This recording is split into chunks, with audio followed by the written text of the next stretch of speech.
জাপানের দক্ষিণাঞ্চলীয় কুমামোতো অঞ্চলে মঙ্গলবার 7.1 মাত্রার একটি শক্তিশালী ভূমিকম্প আঘাত এনেছে।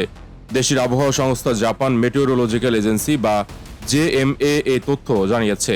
ভূমিকম্পের পর প্রায় 1 মিটার বা 3.3 ফুট উচ্চতার সুনামি ঢেউ আঘাত হানতে পারে এমন আশঙ্কায় সতর্কতা জারি করেছে জেএমএ। এদিকে জাপান সরকার Kumamoto, Nagasaki, Kagoshima, Fukuoka, Saga, Oita ও মিয়াজাকি অঞ্চলের জন্য জরুরি ভূমিকম্প সতর্কতা জারি করেছে। এসব অঞ্চলই দেশটির দক্ষিণাঞ্চলের কিউশু দ্বীপে অবস্থিত। ভূমিকম্প প্রবণ দেশ হিসেবে পরিচিত জাপান প্রশান্ত মহাসাগরকে ঘিরে থাকা আগ্নেয়গিরি ও সমুদ্র গর্ভস্থ খাত সমৃদ্ধ রিং অফ ফায়ার অঞ্চলে দেশটির অবস্থান। এই কারণে বিশ্বের 6 বা তার বেশি মাত্রার প্রায় 20% ভূমিকম্প জাপানে ঘটে। ভূমিকম্পের পর দেশটির পারমাণবিক বিদ্যুৎ কেন্দ্রগুলোর নিরাপত্তা নিয়েও উদ্বেগ দেখা দেয়।